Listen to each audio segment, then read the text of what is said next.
I'm going to start with a little bit of historical context just to frame where it is that we've come from and where we find ourselves today as the Teaching Solutions Group helps to bring customers STEM courses, STEM-based courses to the online space. And really what we're talking about, when I mention STEM, they're all kind of interchangeable here. So we're talking about science, technology, engineering, and math. I use the term with capital letters, I use the term with small case letters as well. So regardless of whether you happen to be teaching a math-based course or a physics-based course, when I mention math or a particular course or I mention STEM, that's really what we're talking about. It's courses that involve mathematics and bringing those into the online space. So as I said, just a little bit of historical context for both the company and the products that are involved in the solution that we have with the Teaching Solutions Group. From a historical perspective, the company was formed as a research project out of the University of Waterloo. Early days for the development of our flagship product Maple came about in 1980, and over the next years there was a small passionate group of users from around the world who shared early days of tapes back and forth through the mail and developed the product, and it progressed to the point that in 1988 the company was founded. So that puts us to just over 26 years of incorporation.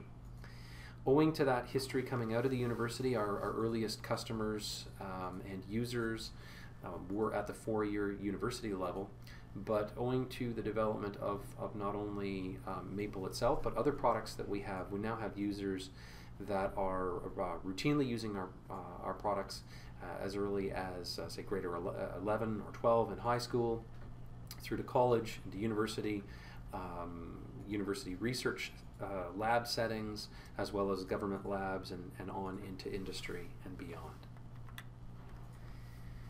There are really three tools that I want to focus on that form the basis for the solution of bringing STEM-based courses online. And the first one of those is our flagship product, Maple, or as we like to call it, the essential tool for mathematics and modeling.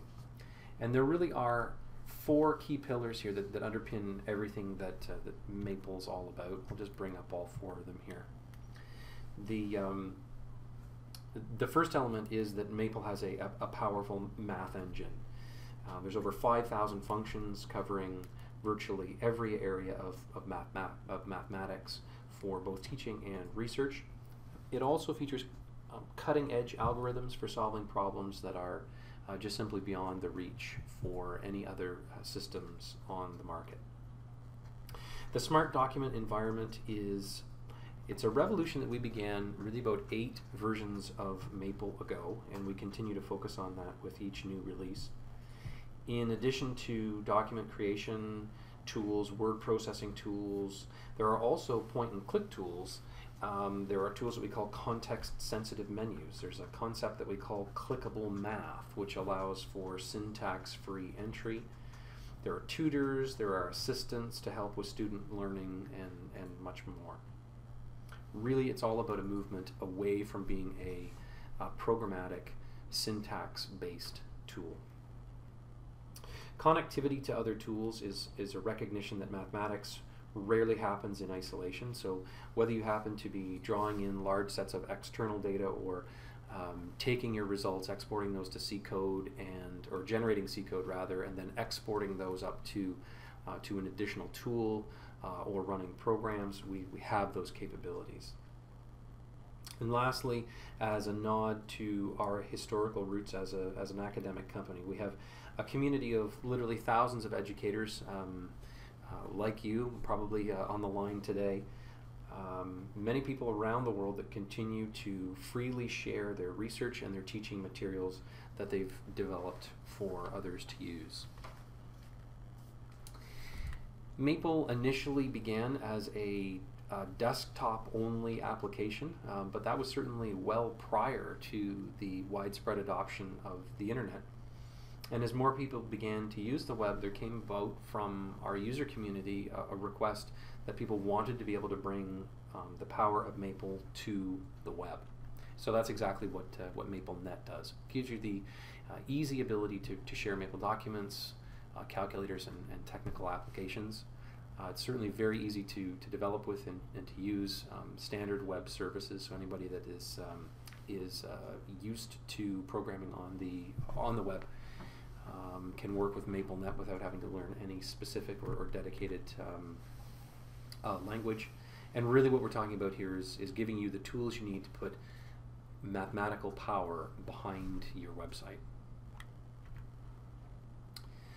The third element that we're talking about here is MapleTA, our online testing and assessment tool that has been designed especially for courses involving mathematics. There's lots of applicability for MapleTA to be utilized in non-STEM courses, but certainly STEM courses are its primary design.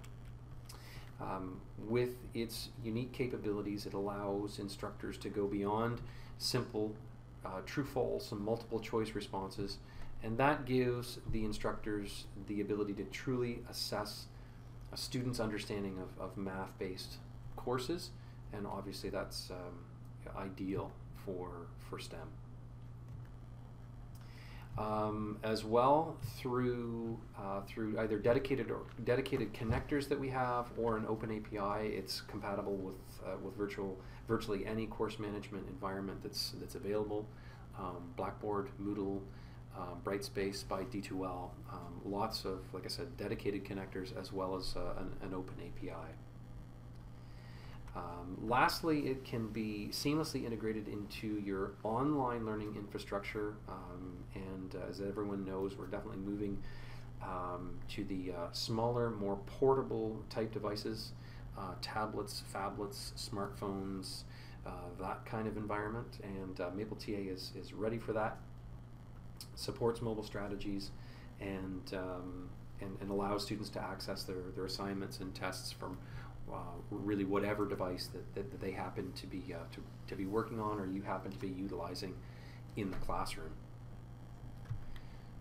So with that context of sort of where we came from and the three products that are chiefly involved in the solution that the Teaching Solutions Group is working with, really what we're talking about here is convergence, convergence of all our tools. And as the slide says, for over 25 years, our products have served the education community, but they're tools that have been operating on completely parallel paths, independent from one another, and really at this point in time, we're now bringing the tools together to establish a new standard for STEM-based online course authoring and delivery. So some of the factors that are bringing this about are, really it's both internal and external. Just the natural development and progression of our tools is leading to this convergence. At the same time, we're seeing the education space around us begin to move in this direction naturally, and we're also getting requests literally on a daily basis from faculty members saying, I really want to do X. It would be incredible if I had the power to do this kind of thing, but that would certainly involve a combination of a number of tools. So all of those internal and external factors have really been coming together over the past year or so, and has brought us to where we are today.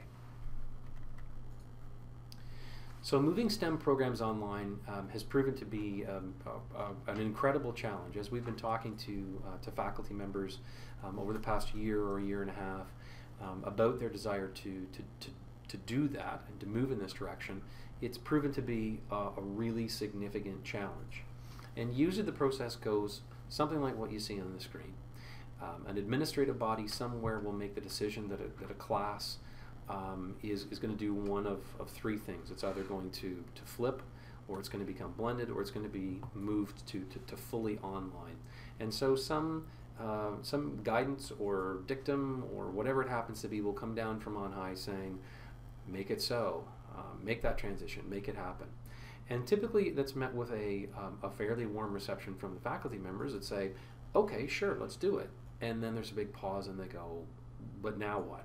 How do I actually go about it? Where is my guidance? Where is my support to know exactly how to do it? And there are some unique needs to bringing STEM-based courses online that present even greater challenges and some even greater barriers and hurdles for faculty members to bring their STEM-based courses online. We had a very interesting experience recently in that a number of us here at Maplesoft attended a workshop on online education at the Fields Institute, which is a mathematics research institute based in Toronto.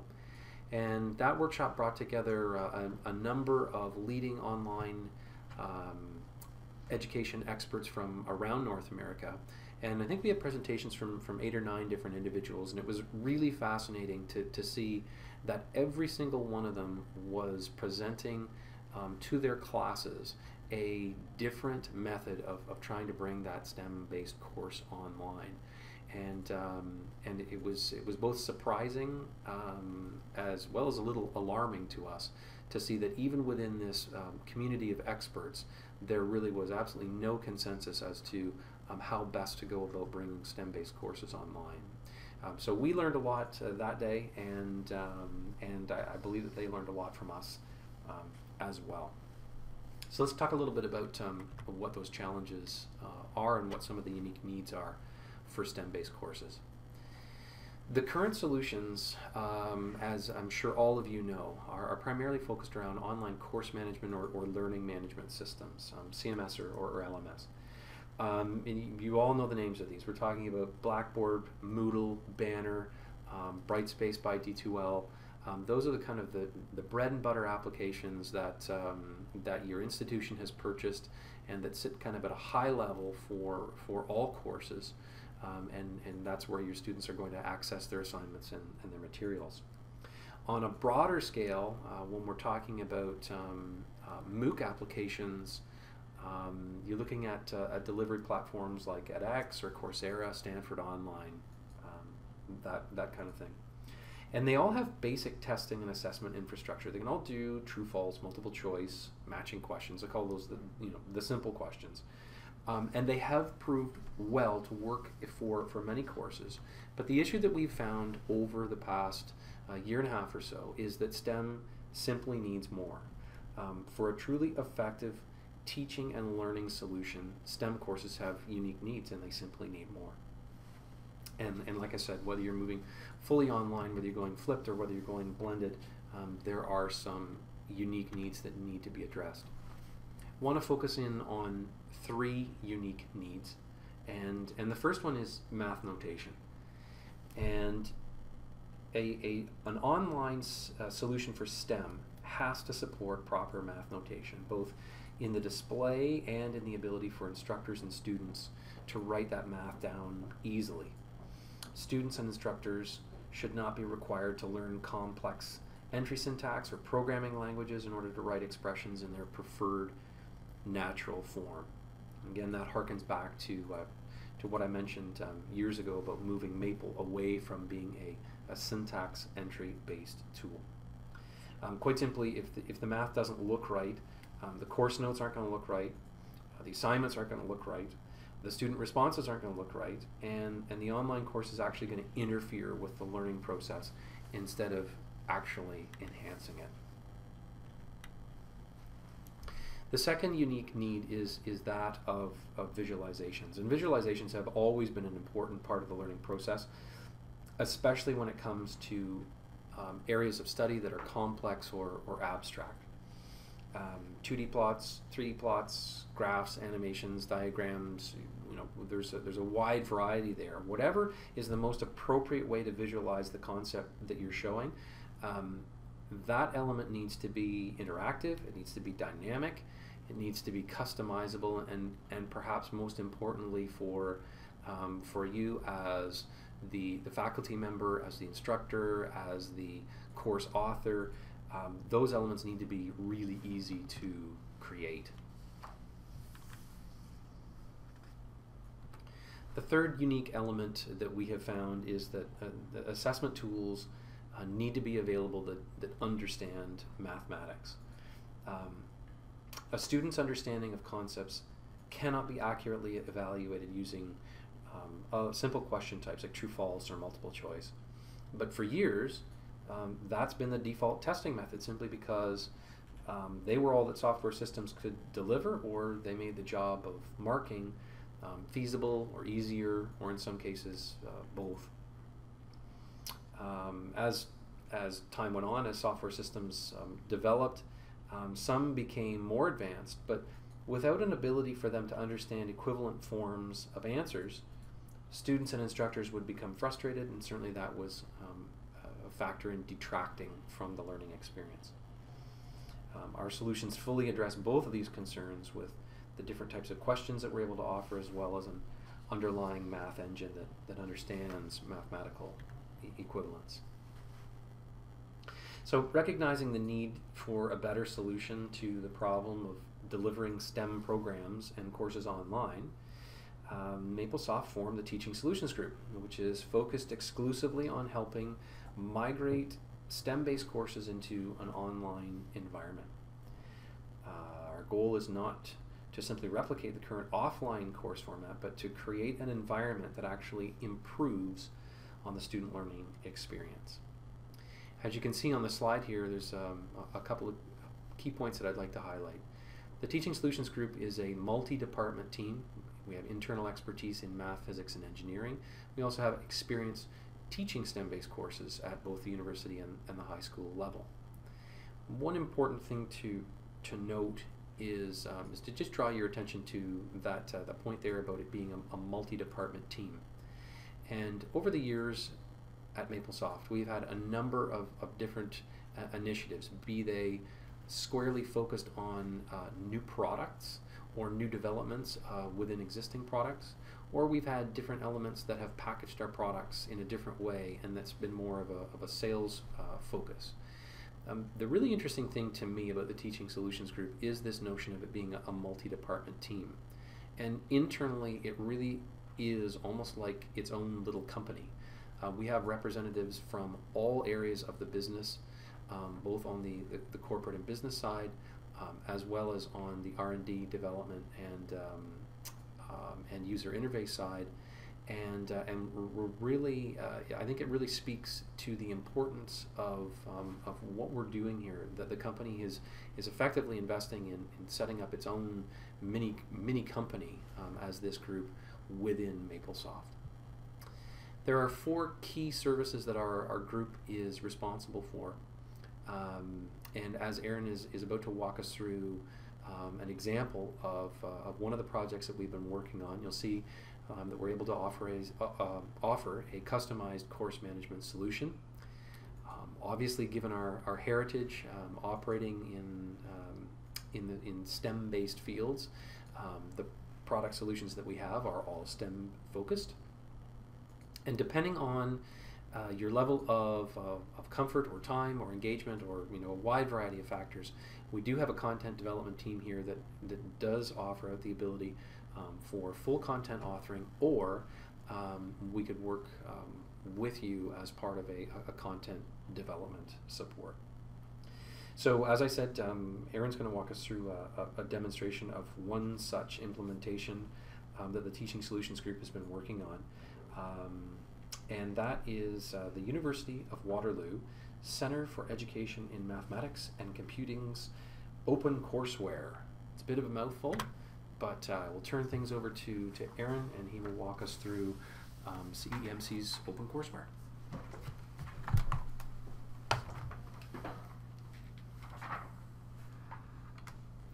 Hi everybody. So as Andrew said, I'm going to show you one of our custom courseware solutions that we've been working on recently. So just as a little bit of background, the Center for Education in Mathematics and Computing at the University of Waterloo is, I'd say, Canada's largest math outreach organization. And as part of their mandate, they wanted to produce some senior high school level courseware that was vetted by the faculty of the Faculty of Mathematics at the University of Waterloo. And they had a couple of reasons for wanting to do this. They wanted to provide enrichment material for high school students. They wanted to provide a resource for high school teachers. And they wanted to help address the knowledge inconsistency that they see in their incoming undergraduate students. So in general, they're finding that, and I think this is true across the board, that students coming out of high school are going to have slightly different knowledge bases, whether or not you have a consistent high school curriculum in your region. Things get weighted differently in practice, and it's important that everybody comes into university on the same page.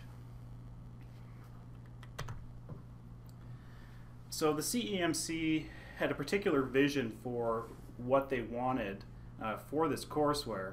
They wanted one platform where they could provide exposition, experimentation, evaluation, and enrichment for their students.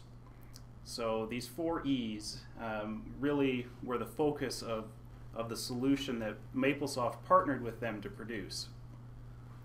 And so for the solution, we really took advantage of the existing technologies that Maplesoft has, as well as developed some new things for their platform specifically that we can now use elsewhere.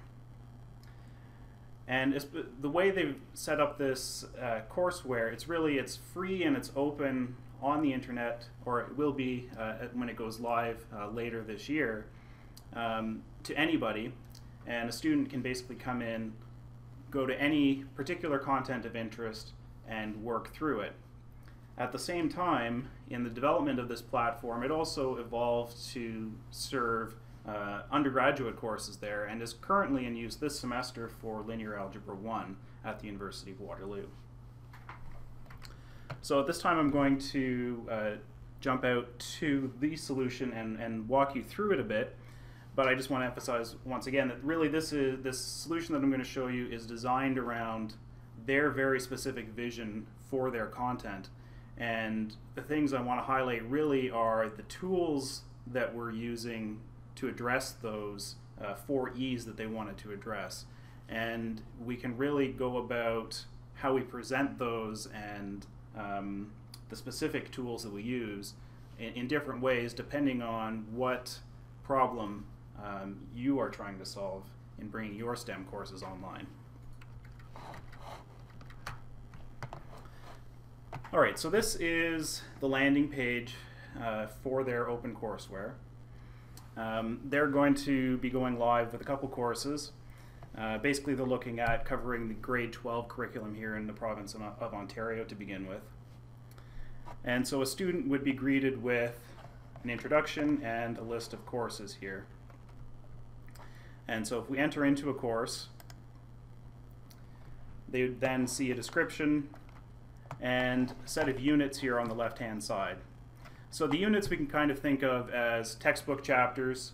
I think it's a fairly common format that we have some sort of chapter or unit, and then within each we have a set of modules or sections covering the curriculum. So a student can basically come in, they can navigate to the particular unit that they want help with or that they'd like to learn more about, or a teacher can do the same. And then they can, from there, navigate to the individual modules, and we'll take a look at one of those right now. So we're looking here at Algebraic Vectors.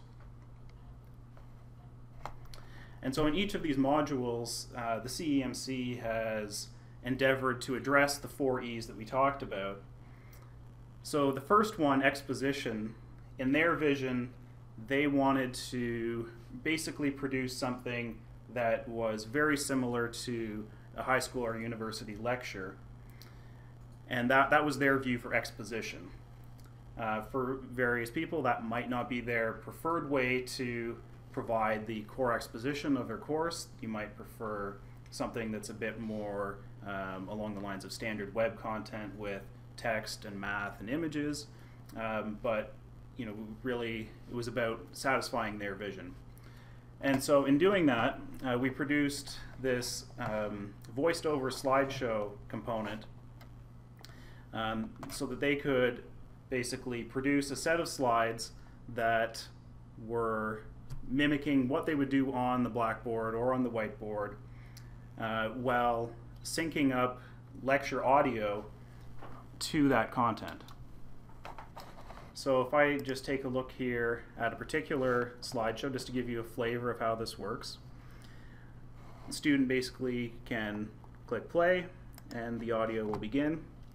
Example 2, locate the point P, 3, 5, 4, and sketch the position vector OP, 3 I cap plus 5 j cap plus 4 k cap, where I is the vector 1, 0, 0, j is 0, 1, 0, and k is 0, 0, 1. That is, we've extended I cap and j cap from our two-dimensional space into 3 dimensions. The z coordinate is 0 for each.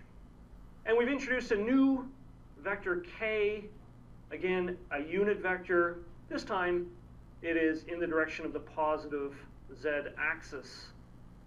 We're asked to calculate the magnitude of OP. So draw a sketch of vector OP. Again, it's a position vector. O is at the origin. I've drawn here the rectangle. So we can see here that the information on the slides is revealed synchronized with the audio. And there's some interesting features that are built in here. Really, these slides aren't videos per se. They're actually web pages. So I can select the content on the page. And there's a lot of flexibility in terms of what they actually put in there. They can do simple animations. They can put images. They could put really anything that's valid web content could go into these slideshows. There also is an option, although I didn't show it in this particular example, to insert pauses into the content. So one usage scenario is here where he's read out the example. They can insert a pause so that the slideshow stops and the student is cued to actually work through this example before seeing the solution worked out for them, just to encourage the students to actually work along with them. So some other features of the video player that we constructed for them. They have a navigation element here on the right, so they can skip anywhere in the content, and it jumps right there with the audio and continues playing. They can also navigate along the scrub bar here at the bottom. In terms of experimentation, so the second E that they wanted to address, they've really taken advantage of math apps that, so basically Maple worksheets that we're serving using MapleNet technology on the web. So here's an example of a math app that they're using. So this gives the student an opportunity to basically explore a concept that they've been introduced to in this particular module.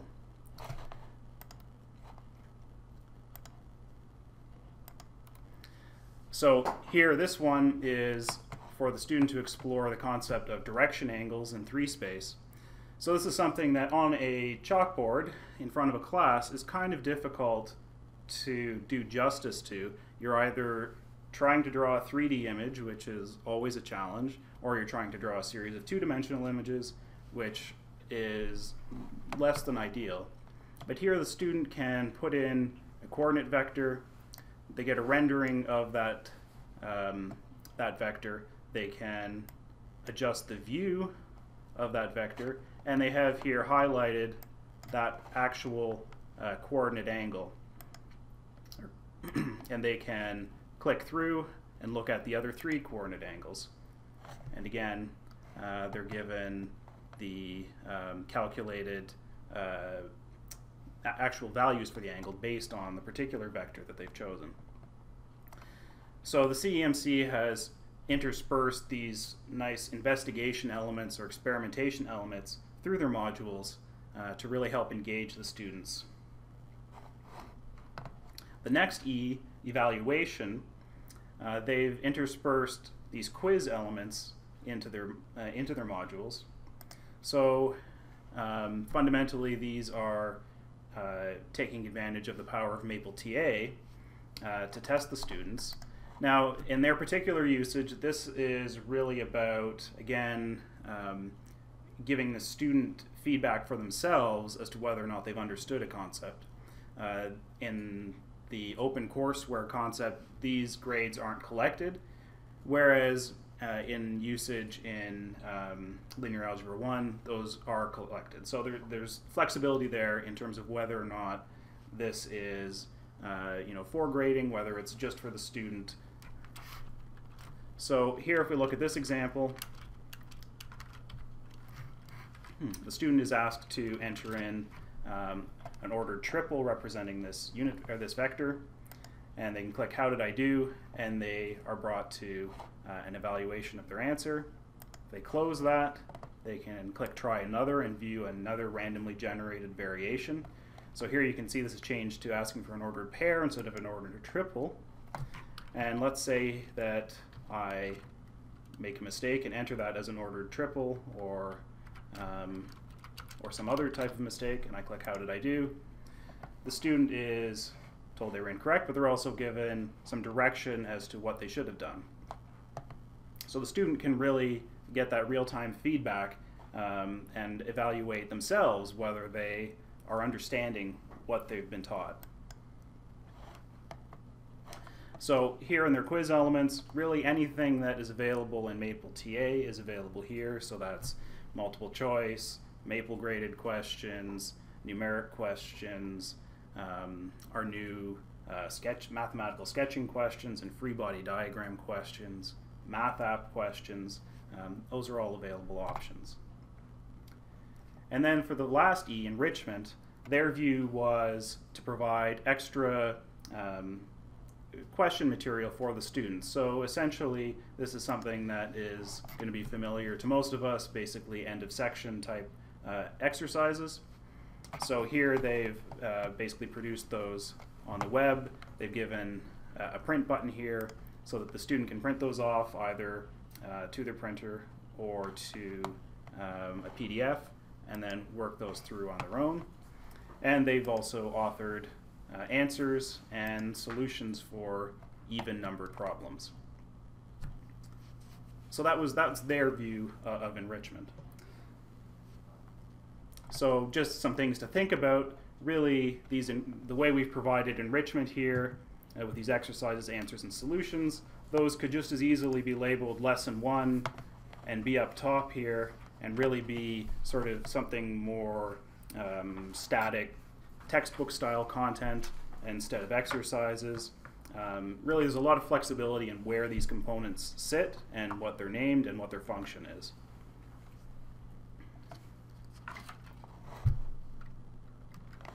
So at this point, I'm going to jump back to our slideshow, and I'm going to pass things back to Andrew. Thanks, Aaron, for walking us through that particular example. Just to conclude this this section of the webinar, just to highlight, as the slide says, while our technology are specifically built to make STEM courses online engaging and successful, they also equal the alternatives that are out there for non-STEM based courses as well. So really, the solution that we can bolt together with our technologies, working in consultation with our customers, has equal applicability both inside and outside STEM. But as I said at the outset, based on our historical roots, our strength is going to lie down STEM based courses.